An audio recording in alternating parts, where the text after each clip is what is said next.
uno de los que estuvo, sí, y que además conoce mucho sobre lo que sucede en tribunales, porque además ha sufrido también este tipo de maniobras de parte del gobierno y fue destituido justamente por una maniobra igual, es Eduardo Freiler, sí, que es ex camarista federal, que está en línea con nosotros. Buen día, Eduardo. Ariel Ijala te saluda. Buen día, Ariel. ¿Qué tal? ¿Cómo estás? Muy bien, muchas gracias por atendernos, Eduardo. Por favor. ¿Cómo, a ver, tu primer análisis de la movilización de ayer y de lo que está intentando hacer el gobierno con Ramos Padilla? Bueno, lo primero es estar contento con la cantidad de gente que ha sido convocada en esta movilización en defensa de la independencia judicial. Era mucha gente, no sé determinar cuánto, pero era mucha gente. Creo que es un caso inédito de personas movilizadas para defender la independencia judicial, la no intromisión del Poder Ejecutivo en el sistema judicial. Realmente esto me ha impactado mucho.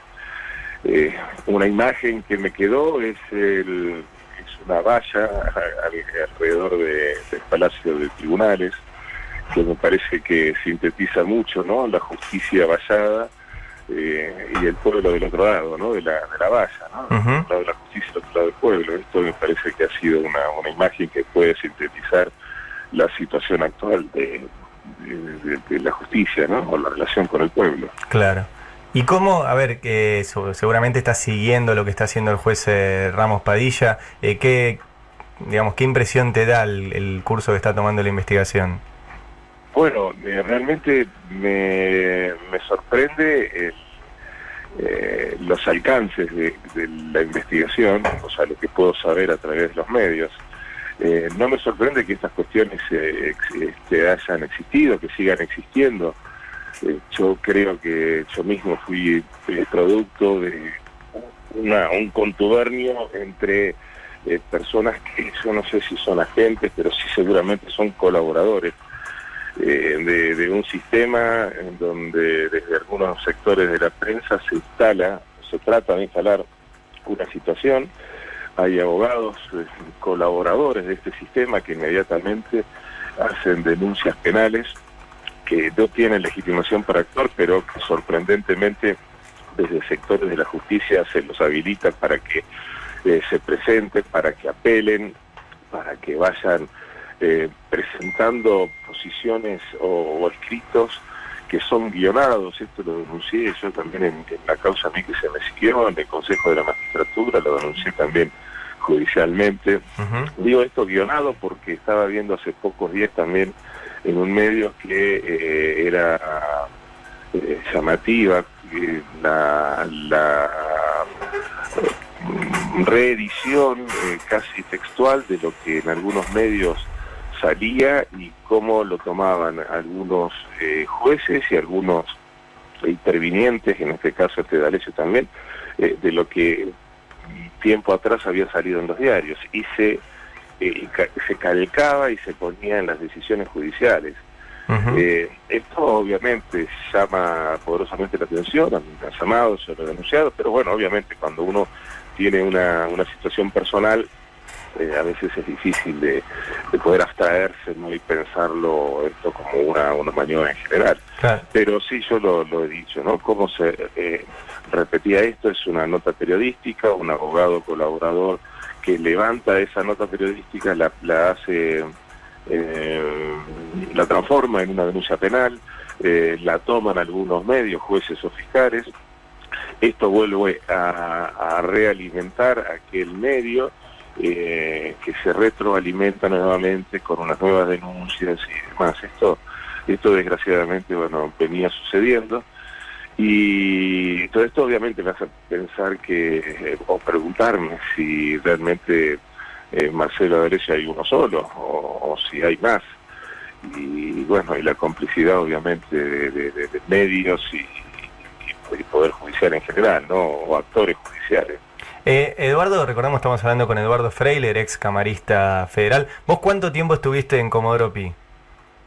Y en Comodoro Pi, primero desde como fiscal federal, antes había sido fiscal de instrucción. Yo creo que fueron 20 y tantos años, 24 años. Y ¿Cómo digamos, en los años que vos estuviste, atravesaste varios gobiernos, varias etapas políticas? ¿Cómo, si pudieras caracterizar, en resumen, cómo fue cambiando la relación de Comodoro Pi con los gobiernos y con los medios de comunicación? Bueno, yo creo que los medios han estado presentes siempre, ¿no? Quizás inicialmente lo que yo recuerdo era la presencia, sabemos que también hay una sala de periodistas, o sea, que de alguna manera, y eso me parece bien, siempre ha existido una presencia constante de periodistas en el Palacio de Tribunales y también en Comodoro Pi. En muchos de los casos recuerdo que la presencia de los periodistas también ayudó a que se puedan seguir investigando causas. Recuerdo, por ejemplo, que las supuestas coimas en el Senado, que me tocó actuar como fiscal en ellas, que si no hubiera estado la presencia periodística creo que no se hubiera podido avanzar tanto, aunque sabemos cómo terminó, en la nada. Sí. Pero esa es, creo, una forma de participar, de divulgar lo que se hace en la justicia. Sí. Pero otra cosa distinta es que se haga un sistema de justicia paralelo, o que se juzgue directamente desde la prensa y que después eso que sucede en la prensa no tenga correlación con lo que sucede en tribunales. Claro. Perdón. Sí. Pero creo que realmente no tiene parangón aquellas vivencias con lo que estamos viendo hoy en día. Sí sé que muchas veces puede existir el miedo en muchos sectores judiciales, cómo puede repercutir su trabajo en los medios, y que quizás alguno se cuide más de cuál puede ser la repercusión en los medios que la verdadera decisión judicial que debe tomarse. O sea, vos decís que hay jueces que tienen miedo de lo que se publica en un medio y cambian una decisión judicial por eso. No sé si la cambian, pero quizás pueden llegar a morigerarla, pueden llegar a adecuarla. Yo creo que esto puede incidir gravemente en la independencia de un jugador. ¿Y cuál es el rol, Eduardo, de los servicios de inteligencia en Comodoro Pi? Bueno, son conocidos que han pululado desde hace mucho tiempo. Yo particularmente no he tenido una relación más allá de aquella que me ha tocado vivir como fiscal colaborador en la causa AMIA, en donde obviamente había muchos sistemas que tratar, que conversar, a los que acudir para interiorizarse sobre formas de investigación. Uh-huh. Pero fuera de eso no he tenido la oportunidad ni he trabajado con algún sistema de inteligencia para ninguna causa, pero sí es conocido que incluso en algunos casos algunos jueces le han entre comillas delegado cierto tipo de investigación a estos sistemas, con de dudosa constitucionalidad, ¿no? Este tipo de delegaciones, nuevamente lo pongo entre comillas. Sí. Pero ahora, ¿y cómo? Porque a ver, lo que estamos viendo ahora es que hay, que está quedando a la vista la relación promiscua entre este tridente periodistas, servicios de inteligencia y algunos jueces y fiscales, digamos. Ahora, ¿cómo, o si vos tuviste conocimiento, o qué es lo que se decía en Comodoro Pi, de cómo los servicios presionan a los jueces o les dicen a los jueces qué es lo que tienen que hacer en determinada causa?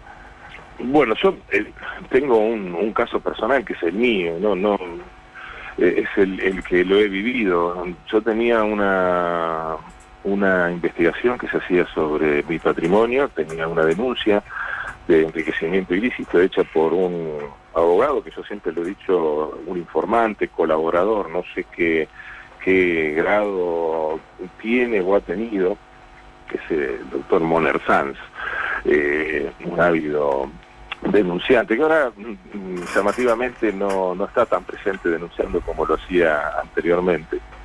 Y recuerdo que una vez que se había investigado y se me había sobreseído, hizo una denuncia contra el fiscal, hizo una denuncia contra el juez en el Consejo de la Magistratura, una denuncia penal contra el fiscal, con la causa cerrada y archivada, ya pasada la autoridad de cosas juzgadas. Con estas denuncias se presenta un abogado desconocido para mí ante el fiscal y dice que tiene que aportar nuevos datos, nuevos elementos, y el fiscal le toma declaración en una causa que ya estaba archivada, lo cual ya no tenía jurisdicción para hacerlo, o sea, los hacen trabajar de una forma ilegal. Uh-huh. Y ahí dice lo que supuestamente eran hechos nuevos, que no eran ningún hecho nuevo, eran hechos que ya estaban en la causa, ya eran conocidos por el juez, por el fiscal, por todo el mundo. Entonces, no solamente que lo llevaba al fiscal a tomar esa ilegalidad de tomar una declaración en una causa que estaba cerrada, vale decir, una causa que no existía, sino que el fiscal en base a eso le pide al juez la reapertura de la causa. Uh-huh. Y el juez, lejos de actuar en derecho, de decir si esto no corresponde, le da la derecha a ese abogado, supuesto abogado, y le dice, bueno, muy bien, vamos a reabrirla para ver estos nuevos hechos. Y bueno, y ahí comenzó un nuevo proceso de decir, acá no hay nada nuevo, esto no está reeditando cosas viejas, reeditar una nueva causa está también prohibido por los principios del derecho. Sin embargo, se ha hecho. Nosotros hemos apelado, fue la Cámara, ahí estuvo durmiendo el sueño de los justos durante 1 año y medio, y en el día de ayer la Cámara, sin decir que le daba la razón, le da la razón. Dice, bueno, muy bien, hay que seguir investigando estos nuevos hechos, que realmente no son nuevos hechos. Uh-huh. También de una forma totalmente llamativa e inédita, porque mantienen el sobreseimiento que había recaído sobre mí. Pero quiero decir, acá se ve palmariamente cómo trabajan estos servicios, los medios, y cómo desde el sector de la justicia le dan cabida y pueden trabajar en una forma totalmente ilegal, apartada del código de procedimientos, sin ver las formas y demás. Y bueno, estamos viviendo en este mundo lo que realmente nos lleva a decir que no estamos en un Estado de Derecho. Entonces, esto es realmente muy, muy, muy peligroso. Vos estás diciendo, recuerdo, estamos hablando con Eduardo Freiler, sí, ex camarista federal, no hay Estado de Derecho hoy en día en la Argentina para vos. No, lo venía diciendo desde hace mucho tiempo. Acá se ha caído el Estado de Derecho. Acá puede haber algún intento de asemejarse, que estamos frente a un Estado de Derecho, pero cuando obviamente los jueces y fiscales no están cumpliendo con la ley, se apartan, pero groseramente, no es que es un error ni nada, se apartan groseramente de las estipulaciones legales para poder proceder, obviamente no estamos en un Estado de Derecho. No estamos en un Estado de Derecho en donde hay 2 jueces en la Corte Suprema que habían aceptado ser miembros de la Corte nombrados por decreto.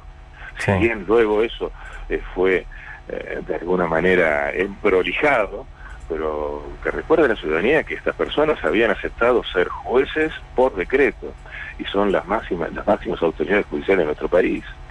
Cuando se emiten decretos de necesidad de urgencia, cuando no hay ni necesidad ni urgencia, cuando, bueno, podemos enumerar un listado interminable de irregularidades y de ilegalidades que se hacen desde el Poder Ejecutivo, desde el Poder Judicial.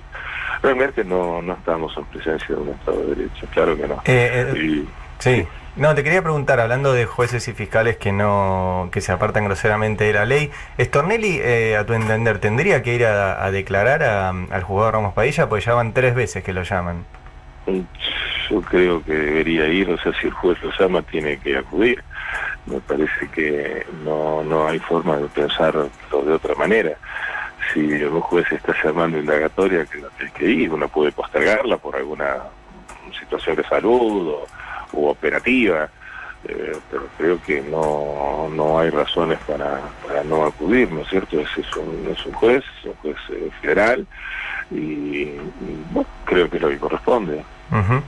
Y Eduardo, en tu caso, digamos, recordemos que vos eras camarista federal, integrabas la Sala 1 y que fuiste destituido por una maniobra en el Consejo de la Magistratura.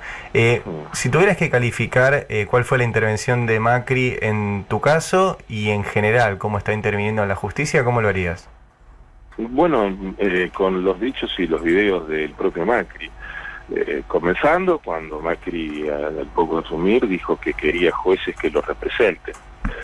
Esto lo dijo Macri, no lo inventamos. Dijo, quiero jueces que los jueces saben lo que tienen que hacer, si no vamos a buscar jueces que nos representen.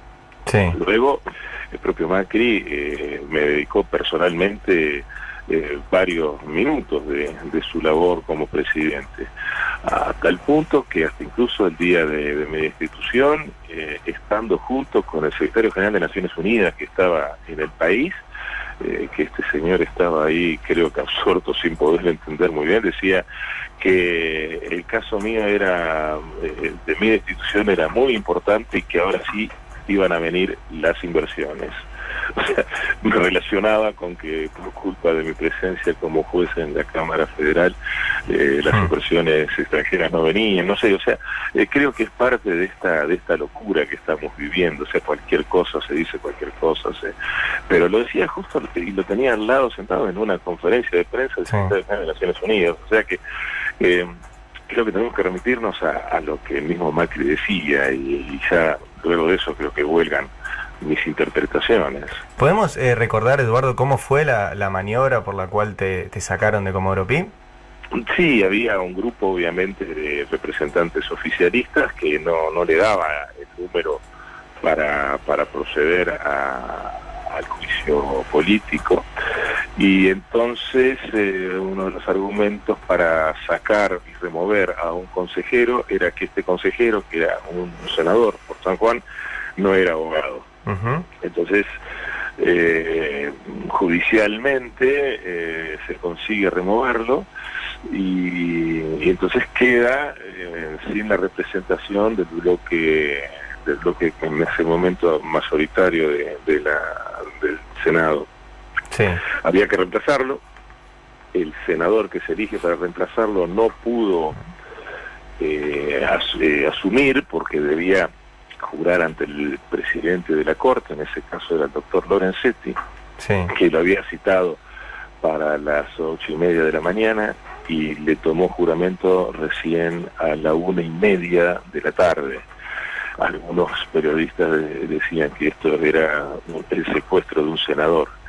Mientras tanto, mientras esta persona estaba ausente, se apuraron en el Consejo de la Magistratura para tratar el tema mío, que estaba en el orden 10 del orden del día, lo trataron en el orden número 1 primero, sí, no trataron el resto de los temas, apurándose para poder así conseguir lo que ellos dicen que es una supuesta mayoría, lo que es una mayoría, yo digo una supuesta mayoría, porque eso también fue ilegal. Uh-huh. Y bueno, y sin la presencia entonces de un senador lograron los votos necesarios como para poder realizar el juicio que terminó con la destitución. Ahora, pero en resumiendo, digamos, ¿fue una maniobra coordinada de el gobierno con Lorenzetti? Obviamente, sin esa actuación o omisión de Lorenzetti esto no se hubiera logrado. Y encima Lorenzetti también aduciendo falaces razones por eso. Decía que tenía que previamente tomarle juramento, tenía que realizar una acordada, cosa que esto no fue así porque nunca antes había sucedido eso, digamos, amañando los mecanismos para lograr un resultado. Uh-huh. Y luego en el jurado de enjuiciamiento también había un diputado que no era abogado, que era contador, y sin embargo para eso sí podía ser. Lo que pasa es que era un proveniente del grupo Cambiemos, entonces bueno, en ese caso sí podía ser un no abogado el que estuviera presente y juzgarme.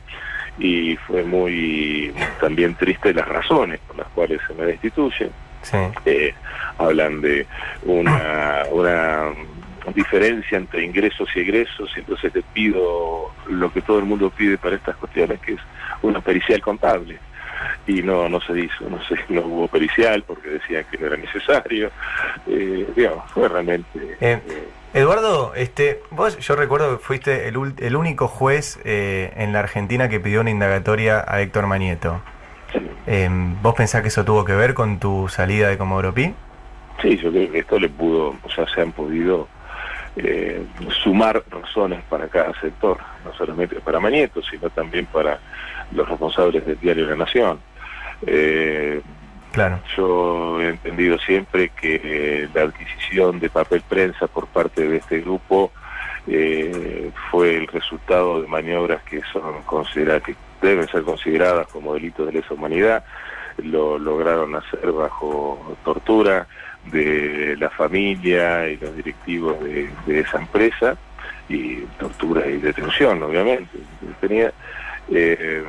Entonces, que por esas razones tenían que ser llamados a indagatoria. Uh-huh. Pero bueno, fue un pensamiento en solitario, no tuve la suma de voluntades, digamos, de los otros juzgadores, y bueno, entonces esto no ha sucedido. Uh-huh. Eduardo, están sí. sobreseídos, ¿no? ¿Cómo? Digamos que ya están sobreseídos por esta causa. Sí, sí. Eduardo, la última, te agradezco mucho el tiempo de conversación. ¿Podemos pensar en tener una democracia con Comodoro Pi de esta forma? Digamos, ¿vos qué pensás que hay que hacer con Comodoro Pi? No, de ninguna manera, no. Yo creo que hay que... realmente no sé bien cómo puede seguir trabajando un sistema democrático con ciertos integrantes en el Poder Judicial, con una forma tan distante que tiene el pueblo de poder controlar los actos de gobierno del Poder Judicial. El Consejo de la Magistratura no cumple con sus funciones, esto lo he dicho, se ha convertido en un comisariato político. Uh-huh. Entonces hay que tratar de encontrar alguna forma de que ese Consejo de la Magistratura también tenga una integración más representativa, y popular, que realmente pueda ejercer y que la gente pueda tener también un control sobre el Consejo de la Magistratura y sobre el Poder Judicial, que realmente exista un conocimiento y un seguimiento de las decisiones judiciales. Y en esto yo no quiero robarte un segundo nada más. Sí. Es fácil encontrar y seguir cuando un juez está desviándose en sus actividades. Por ejemplo, si un juez constantemente frente a situaciones similares siempre tiene una forma de proceder, por ejemplo, escarcelando o imputados o no encarcelándolos, y de golpe en una causa los encarcelan, hay que parar muy bien las antenas sobre esos casos. O cuando un juez tiene posiciones erráticas, uh-huh, ora sí, ora no. Entonces, y esto realmente es prevaricar. Claro. Y si se siguiera realmente eso, y si frente a estas cuestiones se analizara realmente si hay prevaricando o no, me parece que